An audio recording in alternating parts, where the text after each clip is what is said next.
Baik, Assalamualaikum warahmatullahi wabarakatuh. Dengan saya Ridwan Kipari sebagai moderator pada hari ini. Moderator dari kelompok 8 dengan judul Jenis Analisis Etika Penelitian. Sebelum masuk ke materi, izinkan saya untuk memperkenalkan nama-nama kelompok. Yang pertama ada Warasuci Handayani, Kamila Dewi, dan Safira Anjani. Data merupakan kumpulan fakta yang akan digunakan sebagai bahan dalam penelitian. Data juga merupakan hasil pencatatan penelitian baik berupa fakta maupun angka. Data yang dapat dianalisis dengan baik maka harus relevan, objektif, up-to-date, dan representatif. Nah, selanjutnya masuk pada jenis-jenis data. Jenis-jenis data itu dibagi menjadi dua, yaitu sekunder dan primer.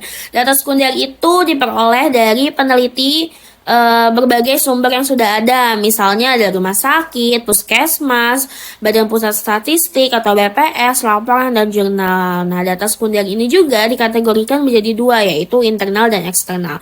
Data internal itu berasal dari lingkungannya sendiri, seperti adanya data dari penelitian sebelumnya ataupun data dari rumah sakit. Terus sedangkan eksternal itu data yang berasal dari lingkungan luar seperti instansi dan badan ilmiah. Selanjutnya masuk pada data primer. Data primer itu data yang dikumpulkan oleh peneliti saat penelitian atau data yang diperoleh secara langsung oleh peneliti dari sumber datanya. Tekniknya itu antara lain ada observasi, wawancara, diskusi, kuesioner, angket, dan pengukuran dengan alat ukur. Nah, selanjutnya masuk pada pengumpulan data kuantitatif. Pengumpulan data kuantitatif adalah proses sistematis untuk mengumpulkan informasi yang dapat diukur dan dinyatakan dalam bentuk numerik, yang dapat dianalisis menggunakan metode statistik. Dalam penelitian kuantitatif, data dikumpulkan dengan tujuan untuk menguji hipotesis, mengukur variabel, dan menjelaskan hubungan ataupun pola di antara variabel-variabel tersebut. Nah, berikut ada beberapa teknik pengumpulan data penelitian kuantitatif. Nah, masuk yang pertama yaitu kuesioner ataupun angket. Itu terbagi menjadi 3 jenis, yaitu kuesioner tertutup, terbuka, dan semi terbuka. Kuesioner tertutup itu berupa pertanyaan yang diberikan opsi jawaban yang sudah tersedia. Yang kedua itu ada kuesioner tertutup berupa jawaban ekspre yang mengharuskan responden menjawab dengan kalimatnya sendiri. Dan yang ketiga itu kuesioner semi terbuka, pilihan jawaban telah disediakan tetapi responden diberikan kesempatan untuk menjawab sesuai dengan kemauan mereka. Nah, selanjutnya masuk ke urutan 2 yaitu wawancara terstruktur. Wawancara terstruktur kuantitatif menggunakan daftar pertanyaan yang telah diberikan secara ketat. Peneliti harus membacakan pertanyaan dengan urutan dan kata-kata yang sama kepada setiap responden. Wawancara dilakukan untuk mengumpulkan informasi, memahami perasaan, pemikiran, dan pengalaman responden. Selanjutnya, nomor 3 ada observasi sistematis, yaitu mengamati perilaku atau fenomena dan mencatatnya berdasarkan kategori atau skala yang telah ditetapkan sebelumnya, sehingga hasilnya dapat diukur secara kuantitatif. Yang keempat ada eksperimen, penelitian yang dilakukan dengan memanipulasi satu atau lebih variabel independen dan mengamati pengaruhnya terhadap variabel dependen dalam kondisi yang terkontrol. Selanjutnya ada studi dokumen, yaitu pengumpulan data yang telah dikumpulkan oleh pihak lain seperti laporan Badan Pusat, BPS, data rumah sakit. Selanjutnya ada pemrosesan data kuantitatif. Pengolahan data adalah suatu proses untuk mendapatkan data dari setiap variabel penelitian siap dianalisis. Data yang diperoleh dapat berupa data nominal, ordinal, dan interval, dan rasio dengan menggunakan teknik statistik. Berikut kegiatan pemeriksaan data. Yang A ada pengeditan data, editing, yaitu tahapan pemeriksaan ulang data, mentah, raw data, untuk memastikan kelengkapan, kejelasan, dan konsistensi jawaban. Yang B ada coding atau transportasi data, yaitu pemrosesan menyederhanakan data dengan memberikan kode angka atau simbol pada setiap jawaban responden. Sebagai contoh, jawaban laki-laki diberi kode 1 dan perempuan diberi kode 2 pada skala Likert sangat setuju dapat diberi kode 5, setuju kode 4, dan seterusnya. Yang C ada tabulasi data, yaitu kemudian data dimasukkan ke dalam program SPSS atau Excel untuk memudahkan proses analisis selanjutnya.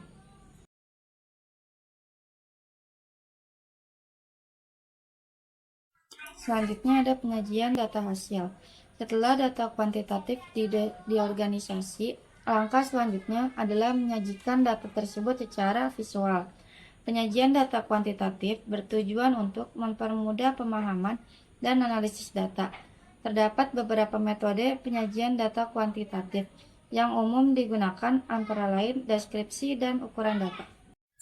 Selanjutnya ada penyajian. Yang A, tabel.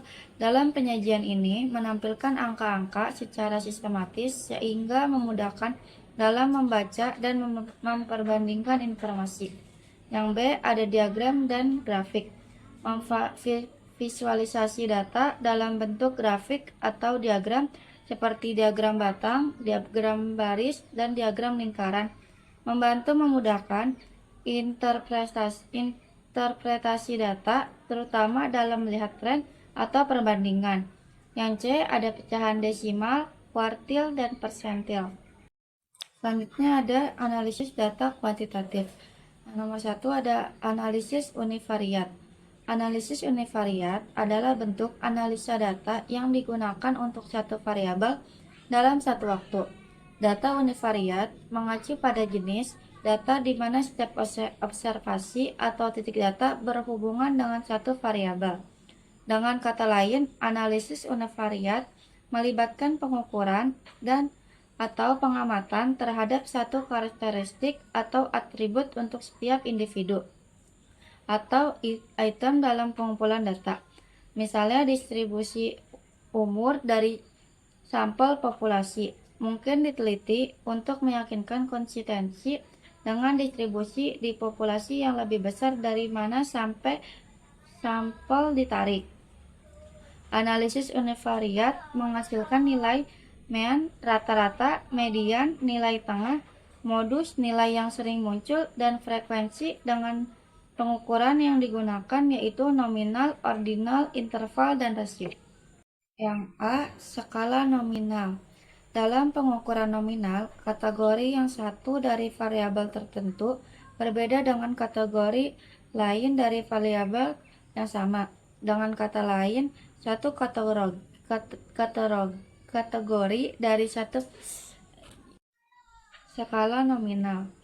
Dalam pengukuran nominal, kategori yang satu dari variabel tertentu berbeda dengan kategori yang lain dari variabel yang sama.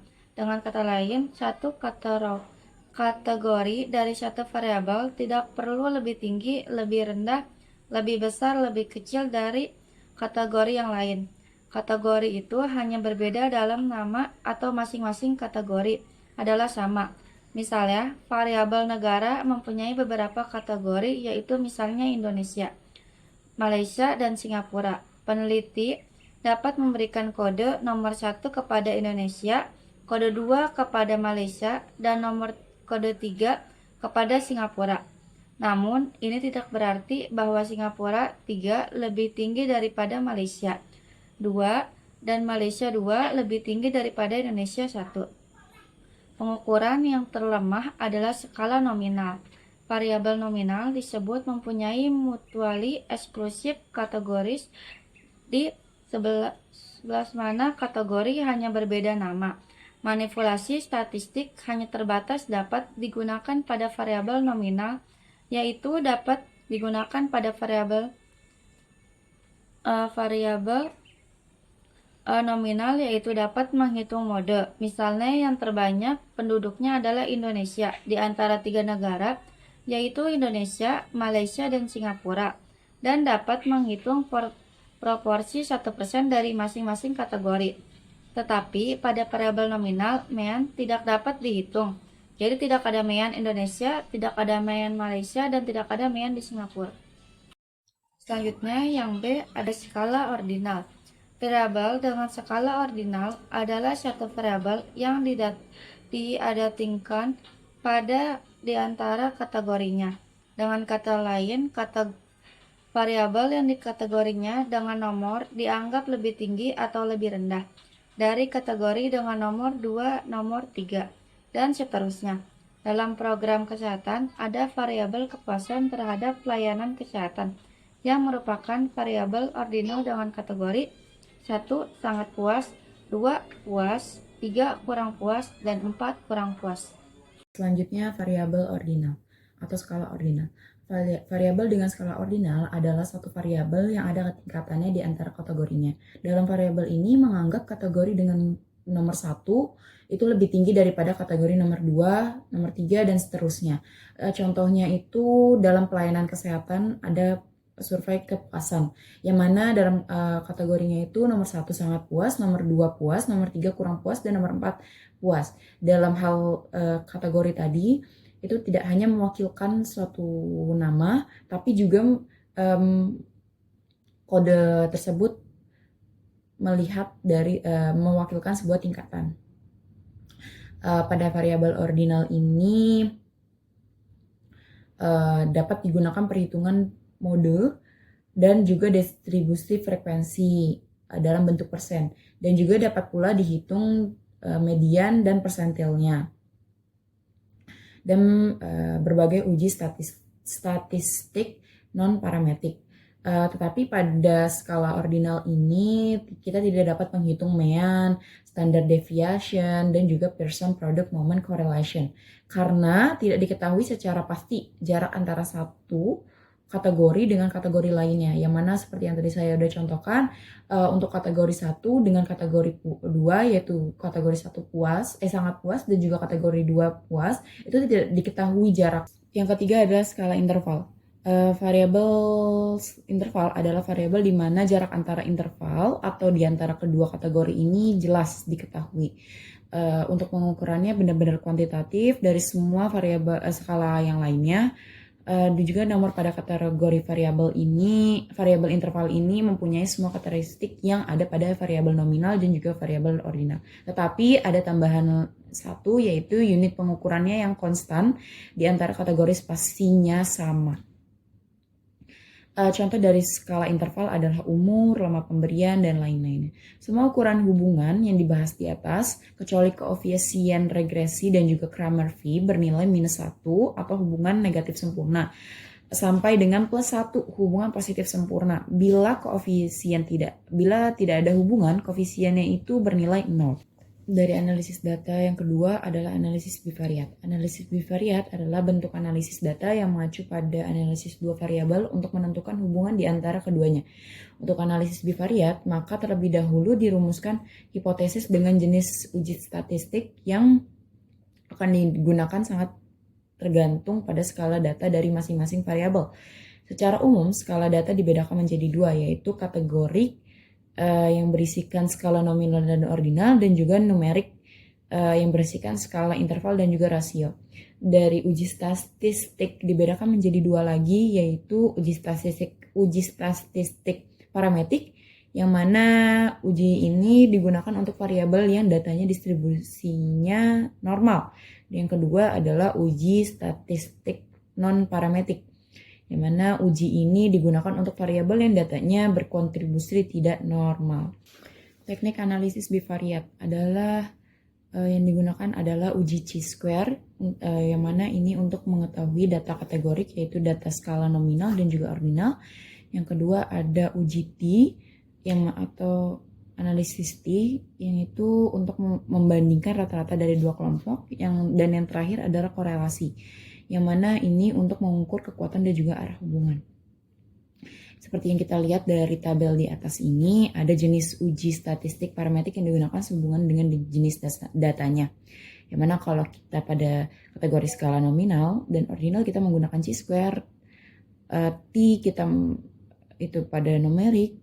Juga selanjutnya kita melihat pada tabel sebelahnya, pada analisis parametrik dan juga analisis non parametrik, yang mana kita bisa lihat dari sini bahwa kita bisa menentukan analisis apa yang kita bisa pakai dalam hal tersebut. Untuk contohnya itu analisis untuk mengetahui apakah ada hubungan yang signifikan antara asal SMA variabel independen 1 dan juga jurusan SMA variabel independen 2 dengan indeks prestasi semester 1. Itu merupakan variabel terikat. Metode terakhir dari analisis data yaitu analisis multivariat. Analisis multivariat atau bisa juga disebut metode multivariat adalah bentuk analisis data yang berhubungan dengan metode-metode statistik yang secara bersama-sama atau simultan. Dilakukan analisis terhadap lebih dari 2 variabel pada setiap objek atau orang. Jadi bisa dikatakan analisis multivariat merupakan perluasan dari analisis univariat seperti UGT atau bivariat seperti mode korelasi dan juga regresi sederhana. Dalam analisis multivariat terdapat 3 metode yakni metode dependen, interdependen, dan persamaan struktur atau struktur model. Yang pertama itu metode dependen. Metode dependen adalah jika variabel dependen Y dipengaruhi oleh variabel independen X. Kegunaan utama metode dependen adalah untuk menerangkan atau memprediksi variabel terikat dengan menggunakan 2 atau lebih variabel bebas. Berdasarkan jumlah variabel terikat, maka metode dependen dibedakan menjadi 3. Yang pertama, metode dependen dengan 1 variabel terikat, yaitu hanya Y1. Yang kedua, metode dependen dengan lebih dari 1 variabel terikat, yaitu Y1 dan Y2. Yang ketiga, metode dependen dengan lebih dari 1 variabel terikat dan variabel bebas, yaitu Y1, Y2, dan juga X1 dan X2. Yang kedua, berdasarkan jenis skala pengukurannya. Metode dependensi dibedakan menjadi 2, yaitu pertama metode dependensi variabel terikat, metrik, yang mana variabel terikatnya itu berupa angka-angka. Yang kedua, metode dependensi variabel non-metrik, yang mana variabel terikatnya itu tidak berupa angka-angka. Terus selanjutnya uji analisis statistik yang digunakan dalam metode dependensi. Yang pertama itu kita menggunakan analisis regresi linear berganda. Yang kedua regresi logistik. Yang ketiga analisis diskriminan. Yang keempat analisis varian multivariat atau kita bisa sebut MANOVA. Yang kelima analisis conjoint. Yang keenam analisis canonical, yang ketujuh structural equation model atau kita bisa sebut SEM. Selanjutnya ada metode interdependensi. Metode ini merupakan kebalikan dari metode dependensi, di mana metode ini hubungan antara variabel bersifat independen satu dengan lainnya, sehingga tidak ada istilah variabel bebas berpengaruh dan juga variabel dipengaruhi atau variabel terikat. Jadi metode dependensi adalah jika semua variabel saling berpengaruh. Dengan kata lain, teknik interdependensi semua variabel adalah independen. Uji statistik yang digunakan pada metode interdependen adalah analisis faktor, analisis cluster, dan juga multidimensional scaling. Selanjutnya yang ketiga ada metode struktur atau bisa disebut juga structural equation model atau SEM. Ini merupakan metode yang menganalisis variabel dependen dan independen secara simultan. Etika penelitian. Apa sih yang dimaksud dengan etika? Etika berasal dari bahasa Yunani yaitu ethos yang secara istilah bisa ditinjau dari aspek etimologis. Etika memiliki makna kebiasaan dan peraturan perilaku yang berlaku dan dianut dalam masyarakat. Dalam konteks filsafat, etika merupakan gambaran atas moralitas masyarakat, sehingga etika disebut pula sebagai filsafat moral. Etika mencakup norma-norma untuk berperilaku, memisahkan apa yang seharusnya dilakukan dan apa yang seharusnya tidak dilakukan. Untuk prinsip etik, pada penelitian kesehatan itu mengikut sertakan manusia sebagai jenis penelitian wajib berdasarkan pada 3 prinsip etik berikut. Yang pertama adalah respect for person atau others, di mana hal ini bertujuan untuk menghormati hak manusia yang diambil keputusan atau sebagai responden, dan dia memiliki hak untuk mengambil keputusan secara mandiri atau self-determination, dan melindungi kelompok-kelompok dependen, tergantung, atau rentan, vulnerable dari penyalahgunaan, harm, and abuse. Yang kedua adalah beneficent atau non-maleficent. Prinsip berbuat baik dan memberikan manfaat yang maksimal tanpa resiko dan atau dengan resiko yang minimal. Yang ketiga ada prinsip etik keadilan atau justice. Prinsip ini menekankan setiap orang layak mendapatkan sesuatu sesuai dengan haknya, menyangkut keadilan, distributif, dan pembagian yang seimbang, equitable. Etika penulisan karya ilmiah terbagi menjadi 6. Yang pertama itu fabrication, yang mana itu mencatat dan mempresentasikan dalam berbagai format atau sesuatu data yang fiktif.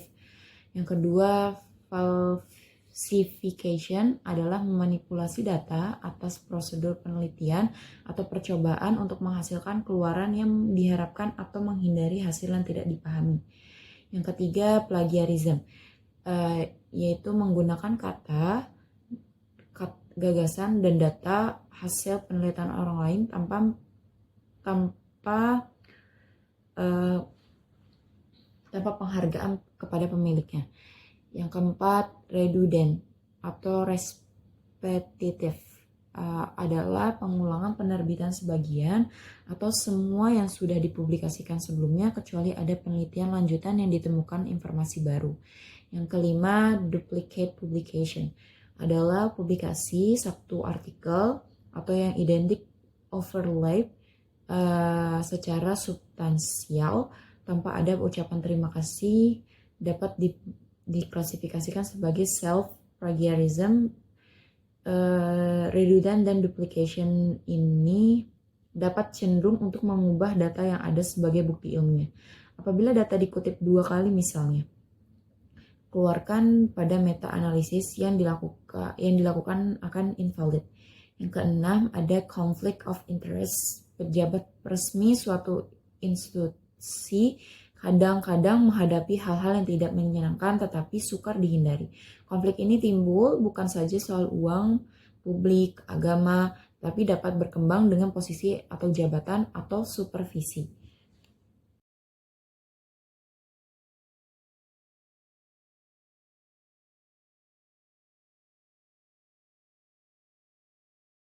Baik, terima kasih untuk para kelompok karena telah menjelaskan materinya.